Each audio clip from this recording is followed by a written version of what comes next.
their way, like pressing my way. As I decrease, the man of God will come today to help us to press on our way. Let's welcome none other than our dear brother, Brother Asah Bailey, to today's sermon.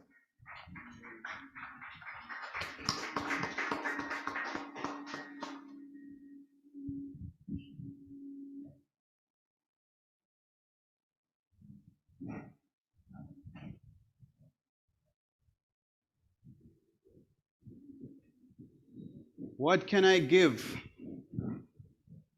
What can I bring that would be pleasing to my King?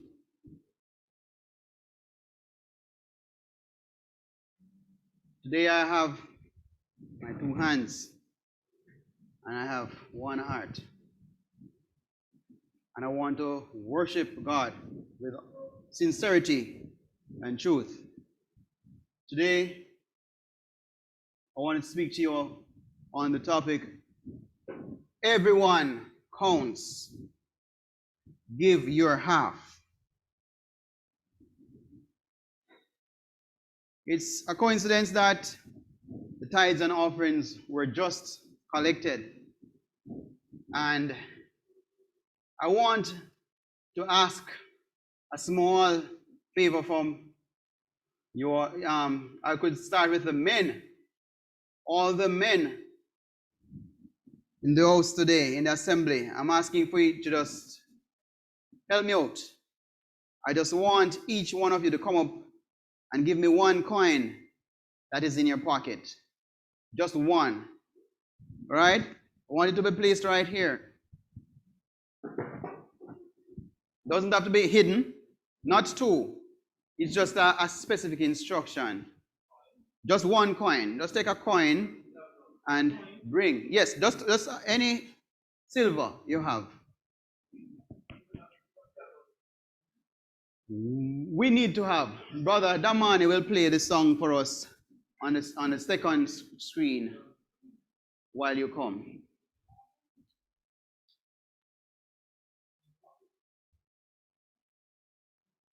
Thank you very much, sir. And thanks to the persons who came. I deliberately try not to focus on one who came up. But I am seeing here, I'm rich today. 1, 2, 3, 4, 5, 6. Okay. So I am saying, God bless you. God bless you. Thank you very much. That's for me. 6 persons gave. It was the custom in the Hebrew practice that you do not count people. If there was a census, persons would, and even in today's practice, where there's a census or a local government election, persons cast ballots. And then they can say 20,300 persons voted in Southeast St. Mary. They did not count the persons who voted, but the ballots. And it's a practice that has held to this day. The word census, the younger folks or persons who are under 10 may not know the word, because census is done maybe every 10 years in some countries. And it is a very costly exercise. And so governments do it only if they have to. The last count that I heard of was that Jamaica has 2.5 million persons, right? I do not know if it's how much more it is at this time, or how much less is possible. That's true. But I want to say to you one and all today that everyone counts. Give your all. When we count, we count, maybe not everybody will have a coin. Some persons will just throw in a matchstick, or will throw in a straw or something, and that is what is counted. The object, not the person.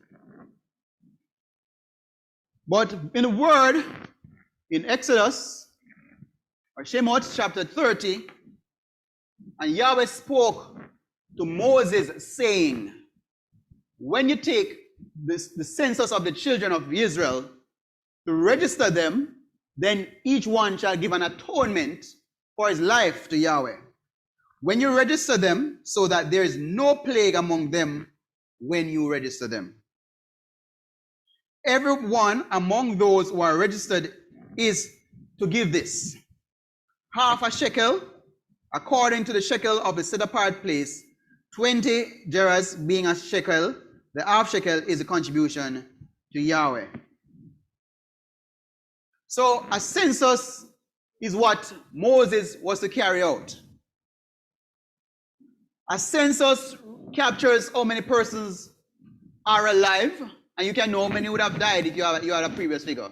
In countries like China, where it is estimated at 1.4 billion, it is understood that by the time when they start the census, and by the time they count, go to a household, and then go to another province to count, by the time they finish counting all the 1.4 billion,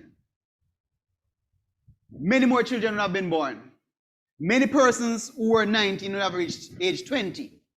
And many persons who were at a certain age would have died. So the census has to be done in a specific and particular way. And if it's not done that way, then you might end up getting a wrong number. This specific instruction is that is where a census was to be taken, an atonement must be given, and the atonement must be half shekel. These are the three things that we will look at today. What's a census, what's an atonement, and what is the significance of the half shekel? This particular portion in the Torah, as we read it this week, we're going to realize that this, as small as it is very loaded. Meaning that there's a lot that we can understand from this specific instruction to take the census. The word census comes from the Hebrew word rosh. There you have the three Hebrew letters. Resh, shin, resh at the far, at this in blue, shin in red, and in the middle we have the aleph. Definition is head, top, one who is a chief, being in the front at the beginning. And it comes from an unused root meaning to shake. Like the head, you shake the head. The head has prominence. In a family, the head has the authority. The father is usually the head, and he grants permissions for children to go certain places, and where the daughter is to be betrothed. He will make the decision as to who will inherit the tribe, who will take over the family's wealth. That is it for census.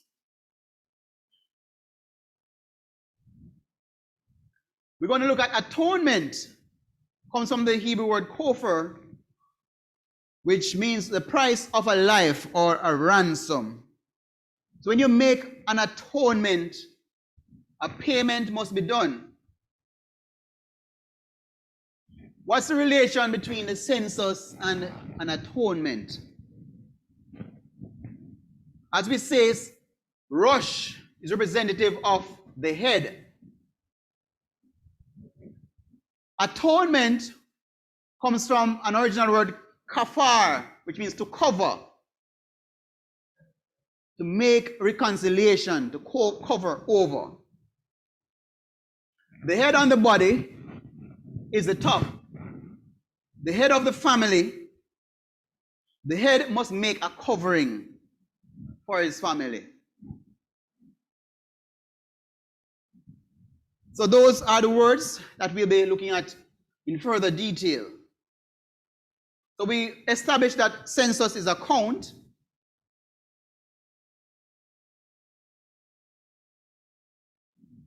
Atonement means a price of a life, a ransom to cover, and it also means cleanse, disannul, forgive, being merciful,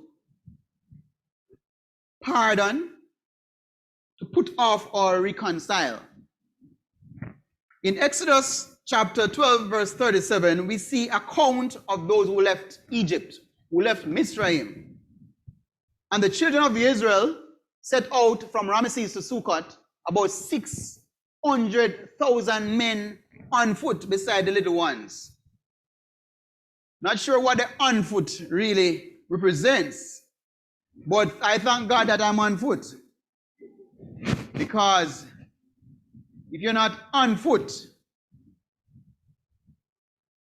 you die.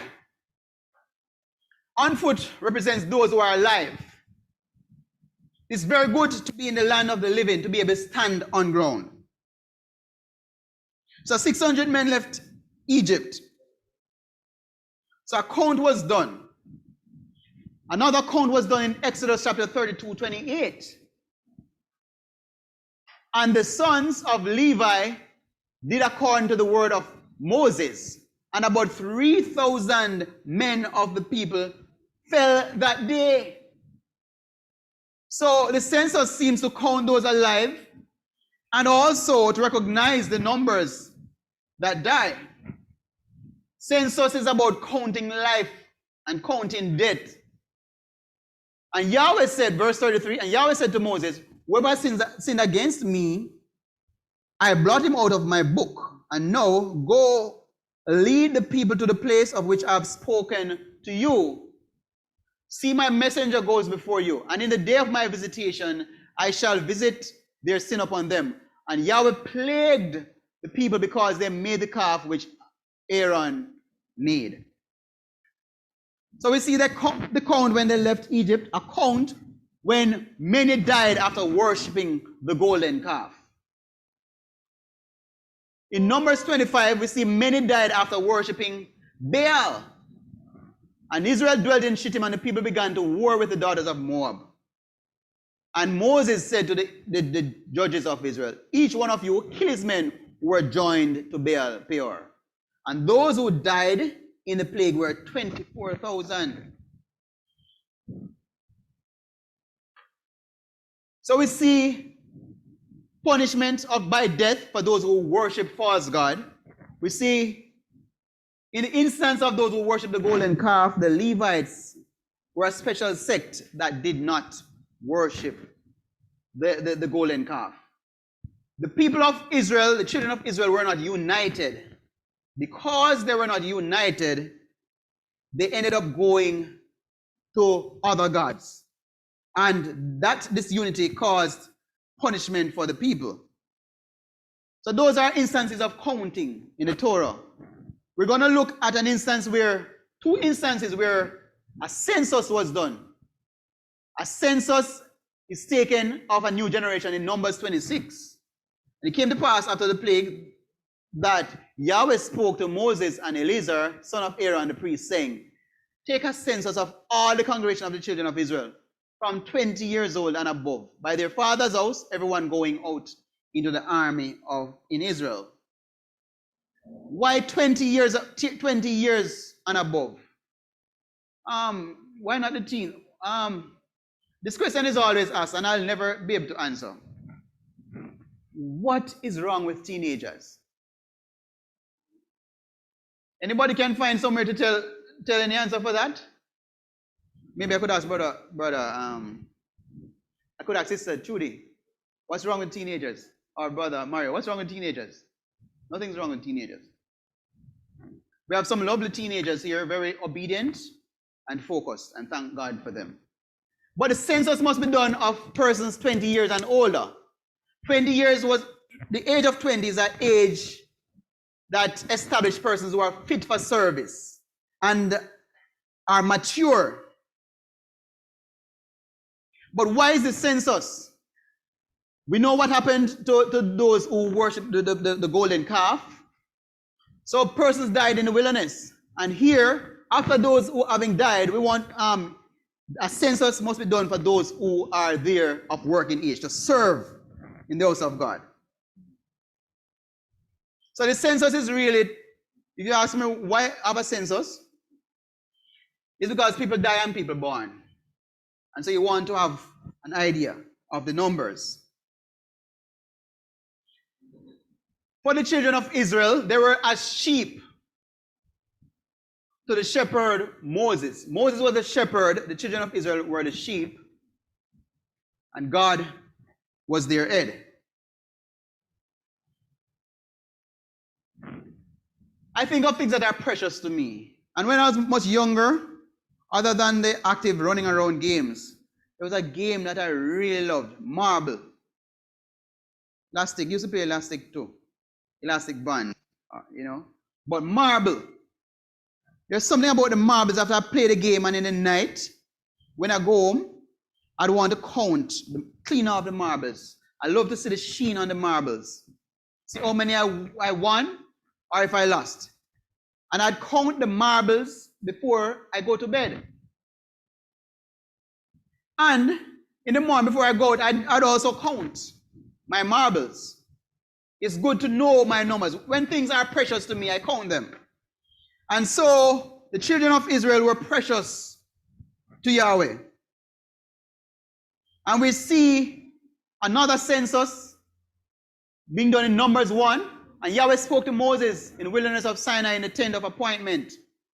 On the first day to the second new moon, in the second year after they had come out of the land of Mitzrayim, out of Egypt that is, saying, take a census of all the congregation of the children of Israel, by their clans, that's one, by their father's house, according to the names, number of names, every male, head by head.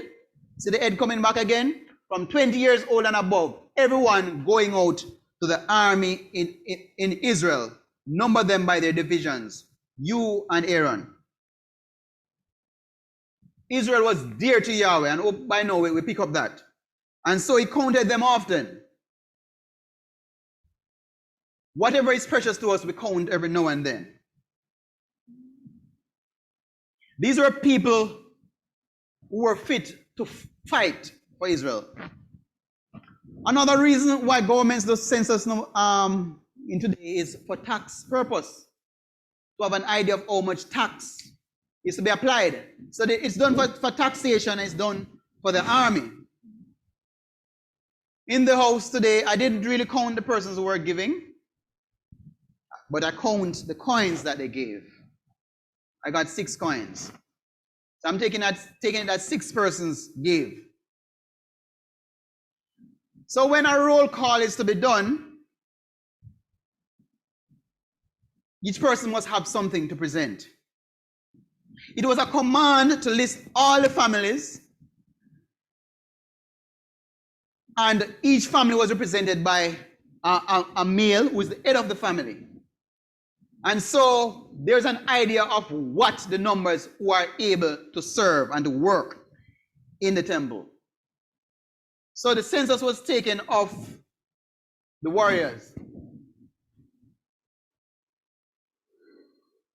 2 Chronicles 25. And Amaziah gathered Judah, as Yehudah, and set over them commanders of thousands of commanders of hundreds, according to their father's house, for all Yehudah and Benjamin. And that's Benjamin. And he registered them from 20 years old and above, and found to be 300,000 choice men going out to the army, handling spear and shield. So the census accounts for those who are alive and fit for service. A census signifies ownership. If you don't own something, you cannot count it. And a call for a census must come from one in authority. Israel belongs to Yahweh, and only He can give instructions for a census. And there are consequences for not following the specific guidelines for a census.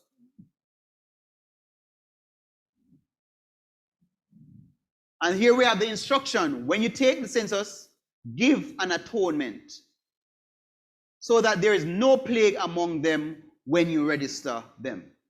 Can we remember that? When you take a census, give an atonement for his life to Yahweh when you register them, so that there is no plague among them when you register them. We're going to look at an instance in 1 Chronicles 21, where a census was done. And David said to Joab and to the rulers of the people, go number Israel from Beersheba to Dan and bring the number of them to me. Why? So that I know it. Now this is David's doing, not that David received an instruction from Yahweh to do a census, but he just wants to know how many men he has for war and how would he fear of in such a case. And Joab answered, Yahweh does add to his people 100 times more than they are, but my master the sovereign, are they not all my master's servants? Why does my master seek to do this? Joab, the head of the army, is wondering why David wanting to do a census without an instruction. Why should he be a cause of guilt in Israel? And verse 7 says, and it was evil in the eyes of Elohim concerning this matter, and he struck Israel. So two wrongs are identified there. One was that David was not to count the people without an instruction from Yahweh. And two, he did the count but did not take an atonement. He did not take an offering. David just wanted to know the number. But Joab is asking, why on earth would David want to get into trouble with God? Why would you want to go and do a count without being permitted to do so? When a king or a leader ordered a census in Israel, it communicated the idea that he, the king, owned Israel, when God alone did. The instruction to count must come from a higher authority, and it is the atonement that must be counted, not the people. And so, when persons came and gave the offering, I deliberately did not count the persons who came, but I counted the coins that they left. So the count must be accompanied with an atonement. 2 Samuel 24:10. And the heart of David, after he had numbered the people, and the heart of David struck him after he had numbered the people. And David said to Yahweh, I have sinned greatly in what I have done. He's not realizing that remembering that he should not have done that. But now I pray, O Yahweh, take away the crookedness of your servant, for I have done very foolishly. Moses, when he counted, he was the shepherd. When Moses was the shepherd, he awaited instruction before doing a count. When David, being the shepherd, he went ahead and counted for his own comfort, for his own knowledge. And now, he said, now I pray, O Yahweh, take away the crookedness of your servant, for I've done very foolishly. God, the prophet, then came to David and informed him and said to him, should 7 years of scarcity of food come to you in your land? So this is a punishment that is meat offered to David, which the prophet came with. That's one. Should 7 years of scarcity of food come to you in your land, or would you flee 3 new moons before your enemies while they pursue you? Anyone of them favor bloods yet? Which do you prefer? Or should there be 3 days in your land? Should 3 days plague in your land? No, and see what answer I take back to him who sent me. So I'm going to ask you the question. You have 3 punishments. Which one are you going to take? 7 years of famine. 3 months, 3 new moons, hiding from your enemy running after you to kill you. Or 3 days of plague. That, plague is a small thing. Pestilence. Anywhere you go and hide, it's going to catch you. Which of those 3 would you take? Hiding from the enemy. 3 months. You must can hide from your enemy for 3 months. All them searching for you. War, famine, or disease, and you choose the war. Interesting. Well, the thing is that, you see, the people who were rich at that time, they could survive the scarcity of food. Because they probably stock up with food. You see the people who are of the military, they could actually defend themselves. They are trained in that area. But what about you? Who not good, not have enough sack of food, and not bad enough to defend yourself. You don't have any military training. So those are two things that man could actually help to prevent themselves from. But David's choice, and David said to God, I'm in great trouble. Yes, he is, because those three are three dangerous things. Please let us fall into the hand of Yahweh, for his compassion is great. But do not let me fall into the hand of man. And Yahweh sent a plague upon Israel from the morning till the appointed time. And from Dan to Beersheba, 70,000 men of the people died.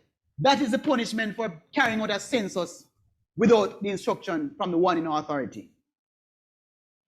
David chose the punishment that really no man can actually go around. That of the plague. When the plague come, I don't know if it's lice or hurricane or earthquake, but natural disasters that come. That is what David wants. David chose that over everything. But it's when that pestilence come, when the plague come, there's nothing you can do to preserve yourself. When the plague come from God. Nothing. And that is the one David chose. And David spoke to Yahweh when he saw the messenger was striking the people and said, see, I have sinned and I have done perversely. But these sheep, what have they done? Let your hand, I pray, be against me and against my father's house. It seems as if David wants to change his mind now. David chose a punishment. But when the punishment is reaching out to the entire Israel, David the shepherd said, let me the shepherd get the punishment and my household. But do not let Israel get the punishment. And God came that day to David and said to him, go up, raise a slaughter place to Yahweh on the threshing floor of Arana, the Jebusite. So David negotiated for forgiveness and sought the favor of Yahweh. David knew that Yahweh is full and rich in compassion.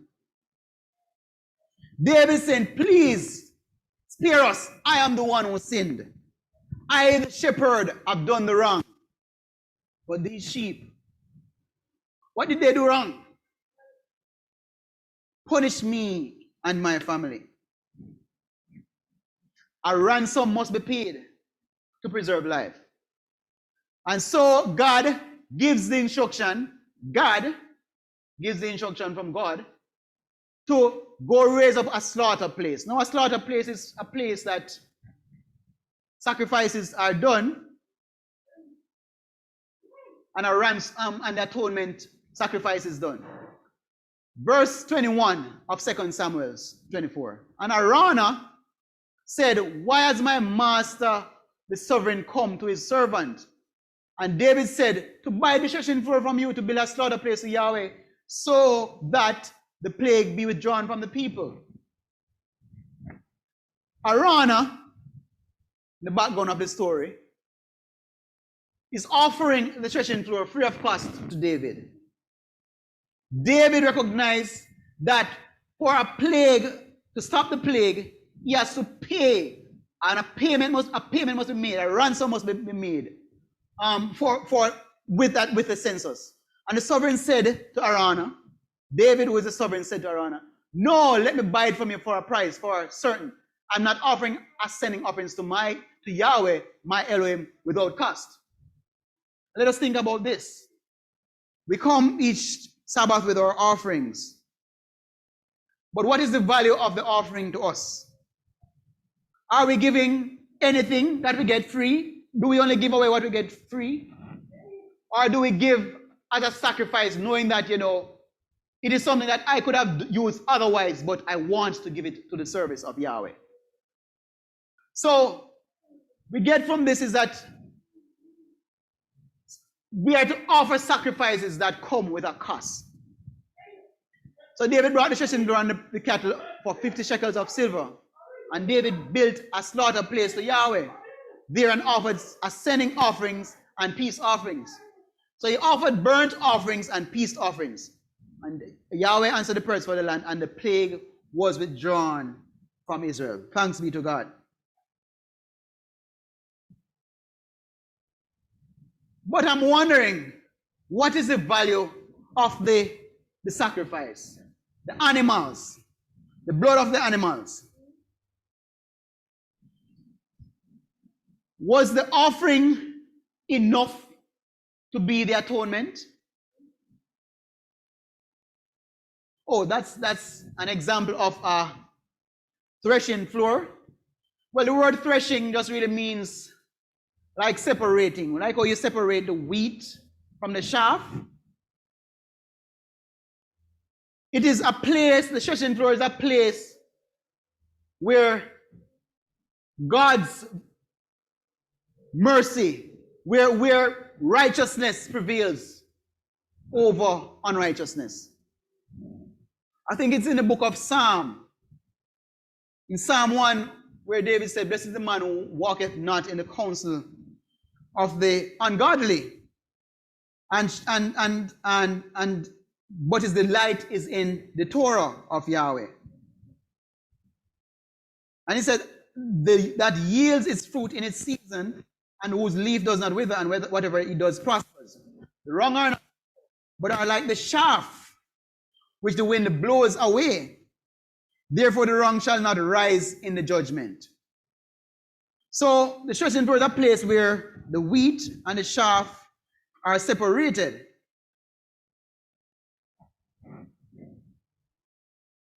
Another instance is mentioned, I think it's in Malachi, that it says that when God's judgment comes, it will burn. And everything will be burned in reference to evil. But I really want to know, what is the purpose of the atonement? Well, we understand that the census is to see how many are alive, see how many died, to tax more people, to identify the men fit for service. What is the purpose of the atonement? Exodus 30:11 says, each one shall give an atonement for his life. Wait, Reverend. Exodus 30 verse 15 says, the rich does not give more and the poor does not give less than a half a shekel when you give a contribution to Yahweh to make atonement for yourselves. Now, when there's no word that is used loosely in the Torah. So if something is mentioned once, it has a meaning. If something is mentioned twice, there's more to the meaning. And if you see, I don't see many places in the Torah that something is mentioned 3 times. And here we see in this portion, it's mentioned a 3rd time. You shall take the silver for the atonement from the children of Israel and give it for the service of the tent of appointment, and it shall be to the children of Israel for remembrance before Yahweh, to make atonement for yourselves. So one is that you give an atonement for yourself, then atonement for yourself. So the atonement is for others, and the atonement is for you. 1, that there is no plague, right? 2, is that it is for the service of the tent of appointment. In the tabernacle, they would have offerings, and they would have to buy those offerings, the burnt offerings and the peace offerings, the sin offerings. So it is for the service. And it's also for a remembrance before Yahweh. When you see that word remembrance, it refers to a memorial, something of great significance. And so it's very important that the meaning of atonement be fully understood.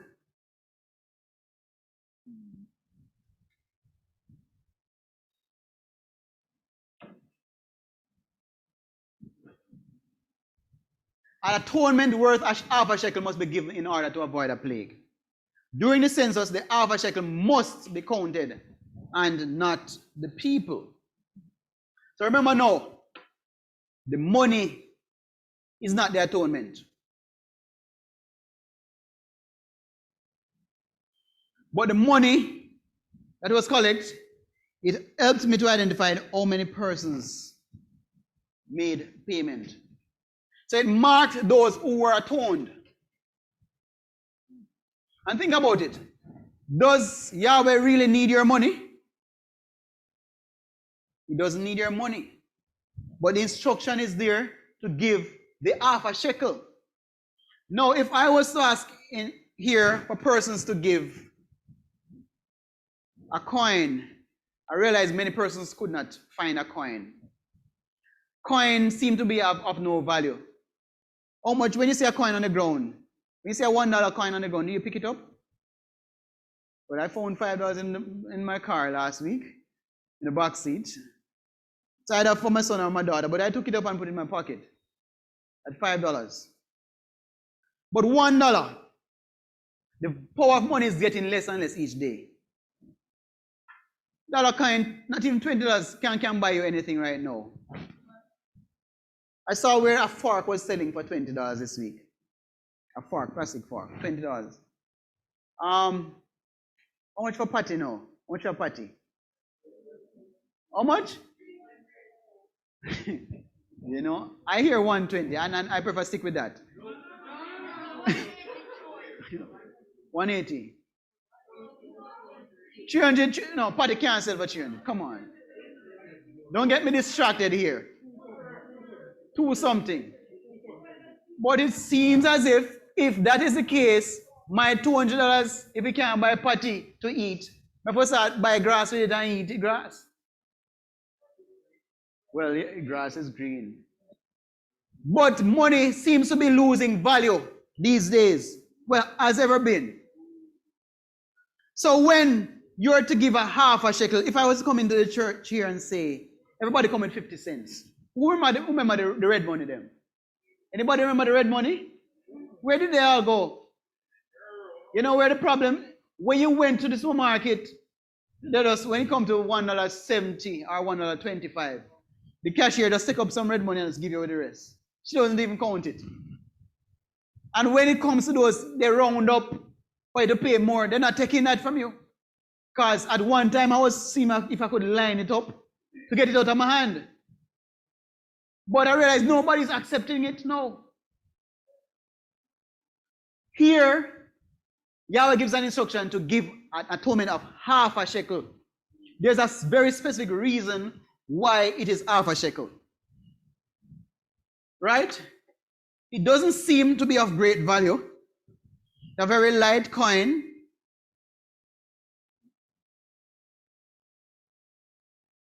And if this half a shekel is for the atonement, how can atonement be so cheap?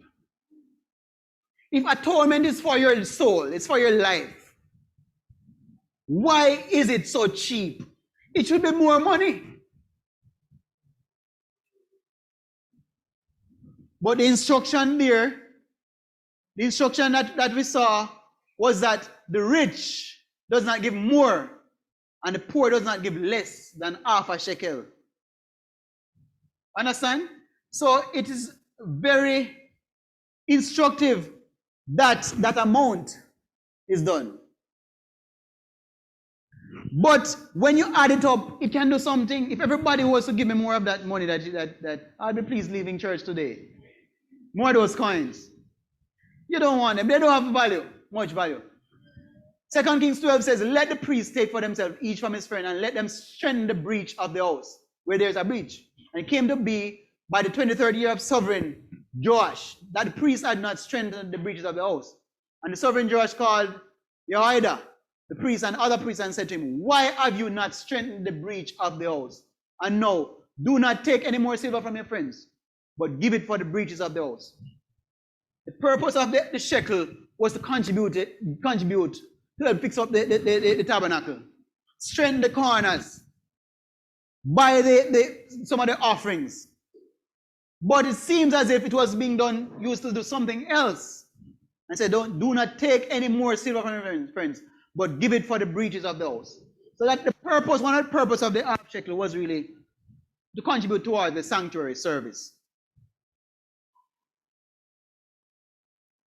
Exodus 31, and Yahweh spoke to Moses saying,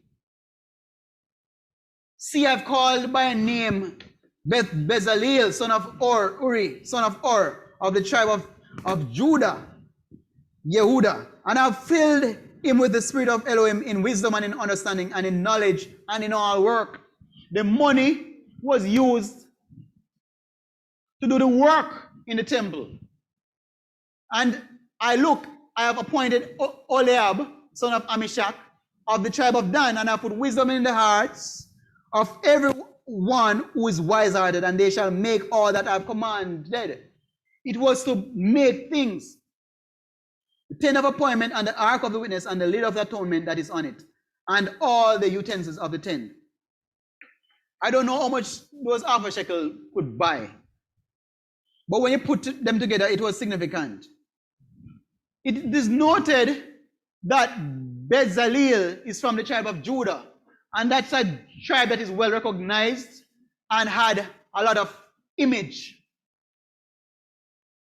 or what you say, of higher class in society. And then there was another from the tribe of Dan, which is more considered a lowly tribe. You don't really hear much about Dan. I think when Jacob was blessing his sons, he said, Judah, you are like a lion's club, strength.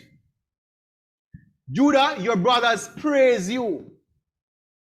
But when he was blessing Dan, he said, Dan is a serpent, by the way.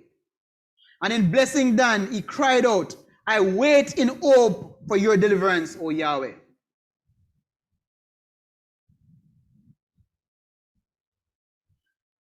Rich and poor have a great contribution to make in the temple. All must give an atonement. You can look at people, rich and poor. You can look black and white.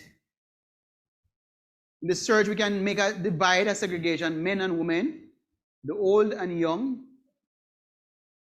those who are on the cold side of the church and those who are on the warm side of the church. I had to switch back to the cold side. The rich does not give more and the poor does not give less. Why is this so? It's very important that the rich give 25, half a shekel. I keep mixing up with my 25 cents and my 50 cents that we used to have. Right. When Sister Ruth, the poor person, comes and gives half a shekel, why should I, a rich person, give the same kind of money that the poor person, Sister Ruth, gives? I'm in the church of great stature and image. I'd prefer give $5,000 for offering. Right? I know I can afford to give more. I can afford it. Give what you can afford. Sister Ruth gives half a shekel, and I have to give half a shekel. Are we in the same category? My problem is I can't even find the half a shekel. She can't find it. Right now, if I was to say, do another call, and attempted to do it, bring some more coins. Right?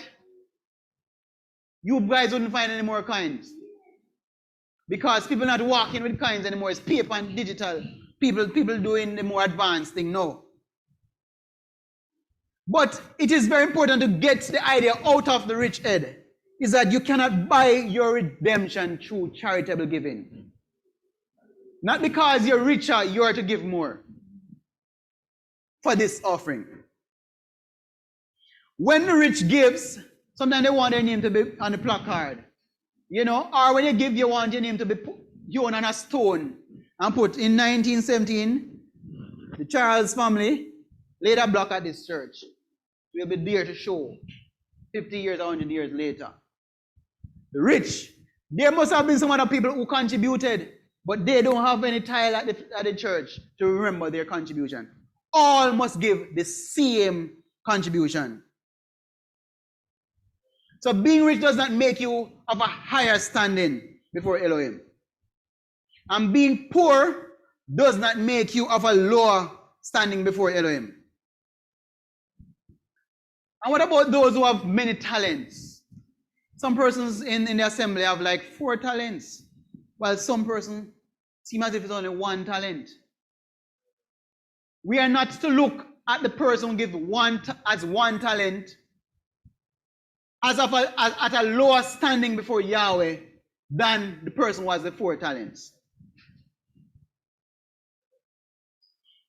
It is said that the only thing you earn in life is your reputation. Everything else that you have is a gift. And so when we leave this earth, all the things that we have, all our worldly possessions, none of them will go with us. So the poor man had to give what the rich man give, and the rich man had to give what the poor man give. So here we have, the rich man feel like a poor man, and the poor man feel like a rich man. Reasonable, sounds good. If you had a $1 shekel, if you had 1 shekel, it was not acceptable. God wants you to give your half shekel. So we are all on the same level. All the money that we have, and it's more than others, it is Yahweh that has given us the money. So when he says give, you must give. Right now, I can tell you, yes, the person who came and gave those coins, God bless you. I have it. And the news is that Yahweh is out there looking for people like you who came and gave. Yahweh has thousands to give, but he's trying to find persons who are willing to give. And so the more you give is the more you're going to get. Here goes a man that has 100,000 and give out 30,000 to him. Yahweh said, come, I'm going to give you 300,000. And this man has the 300,000 and he just goes out and give out 200,000 out of it. And Yahweh said, yes, this is the man I'm looking for. I'm going to give you $1 million. When we look at the million, the man decided that he's going to give 50,000 out of it. Because he has an emergency, he has a commitment to do. And so the next time, oh, you're giving less. The next time, Yahweh bless him with just 300,000. And it's okay, 300,000. I have another commitment that I never finished paying off for, so I'm going to give $3 out of it. The next blessing that you get from Yahweh, blessings drop back straight on back to 0. Because you give less, you get less. You give more, you receive more. And even the poor has a duty to give. So we don't want to feel like it's just the rich person is to give. The poor has a duty to give. Yes, we are all expected to give charity. And I can tell you, you are not going to lose out by giving. So give an atonement. Let us not get into the state where we think that mine is mine. It's when you have the attitude that mine is mine and yours is yours. What is going to happen is that after you continue to live that way, you're going to start thinking, say, mine is mine and yours is yours. Mine is mine, yours is mine. Right? You start looking at the other person's amount, and greed comes in and take over. So there's much to learn in the law of the half shekel. It teaches us that when it comes to being counted in the eyes of Yahweh, we all count in the same. We have different blessings, but we have the same standing. So the rich and poor, the rich lives matter, right? Nobody is saying rich lives matter. Rich lives matter. Poor lives matter too. Rich and poor lives matter. In Galatians 3:28, it says, there's neither Jew nor Greek. There's not slave nor free. There's not male nor female, for you are all one in Messiah Yeshua. And if you have Messiah, then you are of the seed of Abraham, and heirs according to promise. So whether you are Chinese or Japanese, well, I don't know the difference between each of them, right? Call all them Chinese, right? No matter what your work situation status is, you are one before Yahweh. Once you are in Israel, once you have accepted Yeshua and know him. You become Israel. And so it doesn't matter what your color is. It doesn't matter what your age is. It doesn't matter what your sex is. Well, sexual orientation is a different thing. But whether you're male or female, you are one before Yahweh. And so it puts everybody on one level and makes us humble when we think about it. 1 Corinthians 12 says, "For indeed the body is not one member, but many. If the foot says, because I'm not a hand, I do not belong to the body, does it therefore not belong to the body?" It's a question, you know. And if the ear says, because I'm not an eye, I do not belong to the body, does it therefore not belong to the body? If all the body was an eye, and where would be the hearing? If all hearing, where would be the smelling? But now Elohim has set the members, each one of them in the body, even as he pleased. The practice of writing the Torah scroll. When the scribes were writing it, if there was one letter missing, it would not be an acceptable scroll.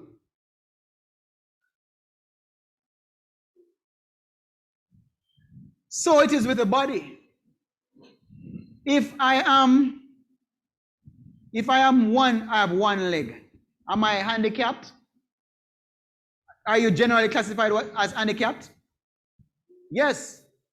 If you have one eye, if you have one ears, if you can't talk, they say that you're handicapped. So when one part of the body is missing, it is a big thing. Everybody in the body, rich and poor, has a contribution to make to the body. And if they all had been one member, where would the body be? And now there are indeed many members but one body. And an eye is unable to say to the hand, I have no need of you. Or again, the head to the feet, I have no need of you. All the parts of the body need the other parts. But much rather, those members of the body which are thought to be weaker are necessary. And to those of the body which we think to be less respected, those we present greater respect. And our unseemly members have greater seemliness, whereas our seemly members have no need. But Elohim blended together the body, having greater respect to that member which lacks it. If a member of the body is missing, it should be a concern to all of us. Verse 25, that there should be no division in the body, coming from the verse before,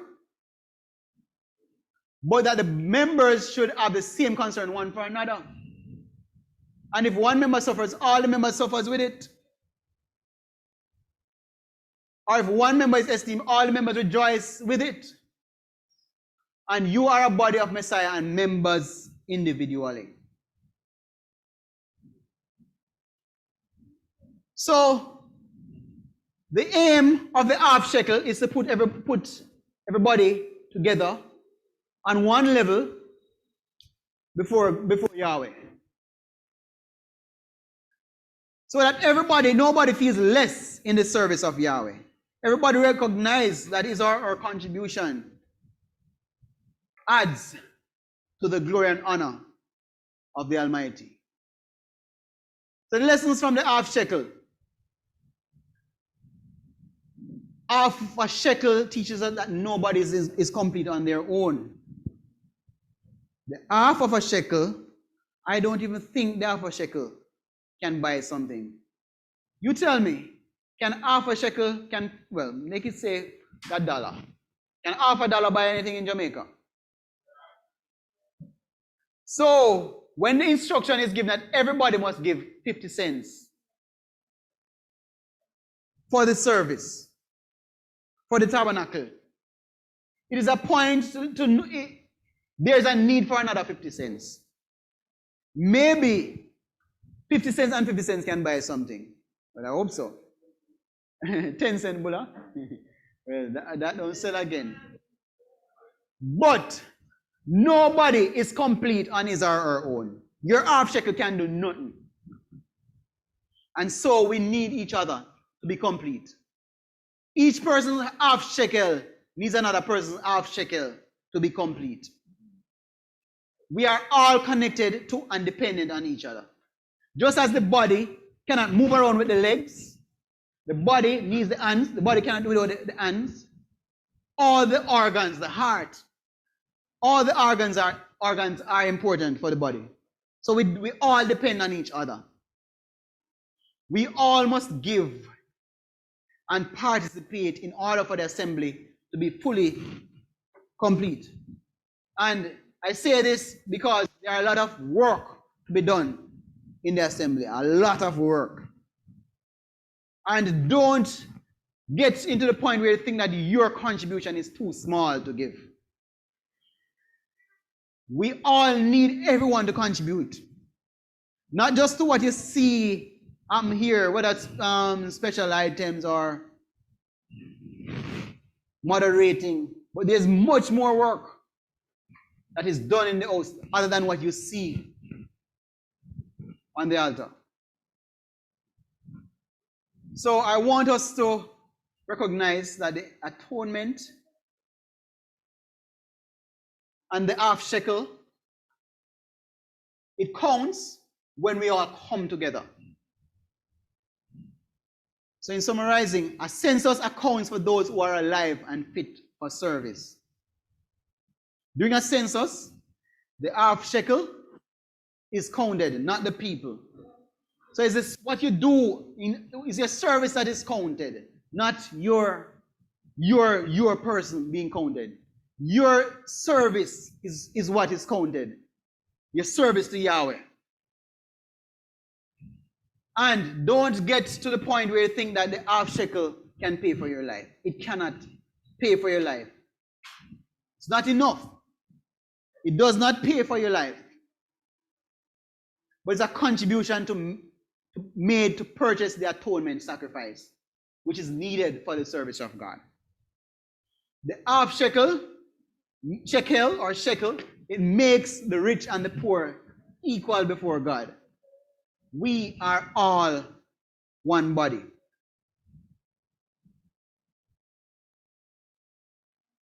And because we are all one body, we cannot achieve our goals without each other. As much as we try, we just can't. Without each other, the body is handicapped. The body is incomplete, even if one member has fallen away. And so that's why it's very important. So if anyone is estranged from the regular services, that we reach out to that brother or sister who may have fallen by the wayside or otherwise focused. Because we need each other. We are not as effective as if we have all the parts of the body contributing to the service of Yahweh. So therefore, remember, as Ephesians 2 says, remember that you once nations in the flesh who are called the uncircumcision, by what is called the circumcision made in the flesh by hands, that at the time you were with Messiah, excluded from the citizenship of Israel, and strangers from the covenant of promise, having no expectation and without Elohim in the world. We who were not a part of the body are now a part of the body. And that's a wonderful thing. And so it should be much joy and pride to restore members that have fallen from the body and to have more half shekels for the service in the sanctuary. Verse 13. But now in Messiah, Yeshua, you who once were far off have been brought near by the blood of the Messiah. For he is our peace. Those half shekels contributed to the peace offerings. They were not enough. The money could not atone. The cattle could not atone.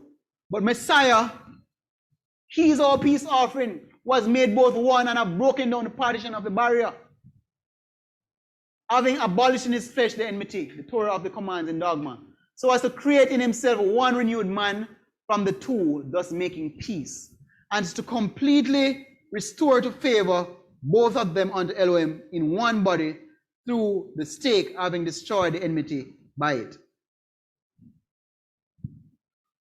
The example